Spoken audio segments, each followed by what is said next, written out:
Hello everyone, and welcome back to the Blender 101 tutorial series from Almost Awesome Animation.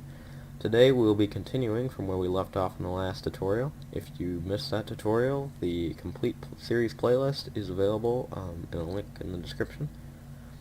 So, to start with today, have a blank Blender window open, the default window you have when you open up Blender.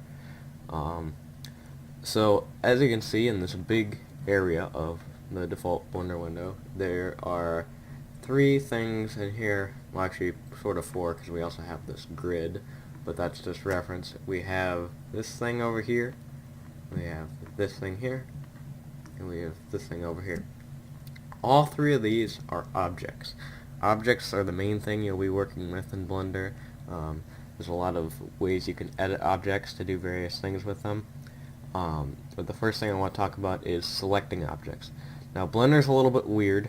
In most softwares you select with left click. In Blender you select with right click. So we have this cube here in the center. If I right click on it, it will select it, and how you know if something's selected is if it has this little orange line around it. This thing over here is a camera. I can right click on that to select. And this thing over here is a lamp. I can right click on that to select. I'll talk more about what a camera and a lamp are later. Today we're just going to be focusing on the cube. You can also select multiple things at once. If I right click on this cube, for example, and then I shift right click on the camera, I now am selecting both. They are both orange. The camera is a lighter orange than in the cube, you might notice. If I also would select, let's say, the lamp by shift right clicking, you notice the lamp is now the bright orange, and the camera and the cube are the darker orange. The object that is the light orange is always the last one you selected. You can also select objects a couple other ways. By pressing the A key, if you have anything selected, it will deselect everything. If nothing is selected when you press the A key, it will select everything. So again, A key, when everything or something is selected, deselects everything. When you press the A key, when nothing is selected, it selects everything. So now, I'm going to talk about a couple things you can, basic things you can do to objects. So we're going to right click on this cube. If I press the X key, this little menu comes up and it asks if I want to delete it. Right now I'm just going to delete it. So the cube is gone, and then let's say I wanted to add in a new cube. So if you press Shift A, this menu comes up. This is the add menu. You can add a variety of different objects from it. It looks a little bit overwhelming, but we're just going to focus on a few objects right now, and that is the mesh category. So there's this whole section of meshes here. Just this first section is what we're going to talk about right now. So we got a plane, cube, circle, sphere, all kinds of things. Let's add in a cube. So you just click on the cube in this mesh menu. Now we have a cube. So again, that was Shift A to add. I could press X, get this menu, and delete it again. And maybe I could add in a sphere. So now we have a sphere.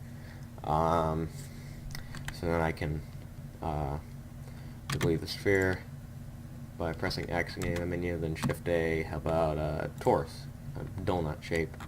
I could delete the torus with X, and let's just go back to a cube.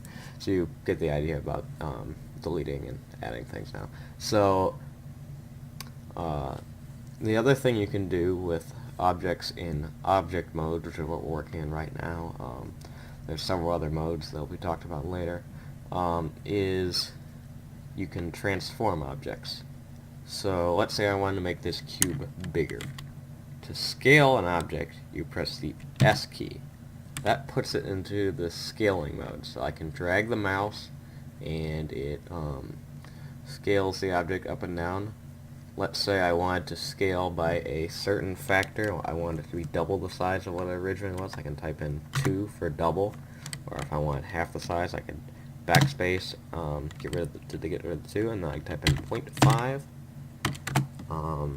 Also, you can scale objects along certain axes. In the last tutorial we talked about the three axes. So I'm just going to press Control Z to undo that scale. By the way, you press Enter or left click to confirm a scale when you're in the scale mode.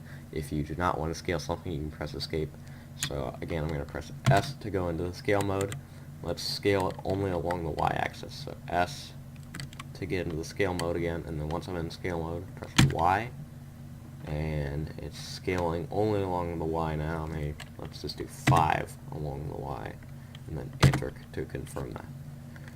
I can also rotate objects. So if I press the R key, I can rotate it around. Just like in scale mode, I can type in a number for precision. So let's say I wanted to rotate 45 degrees. I can do that. Also, I can rotate on a certain axis when in rotation mode. Let's say I want to rotate on the Z. So now it's going to rotate 45 degrees on the Z, and I'll press Enter to confirm that. The final major transform would be movement. So if you press the G key, it goes into move mode. I can drag it around here. And then I can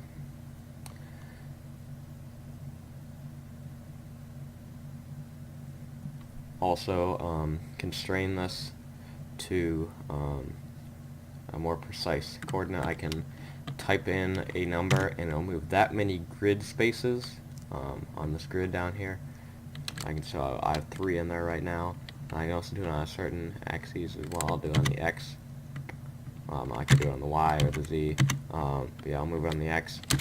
Oh, one more thing on the rotation I forgot to mention. So if you press the R key to go into rotation mode, you can also press R again when you're already in rotation mode, and it goes into trackball mode and you can drag it around.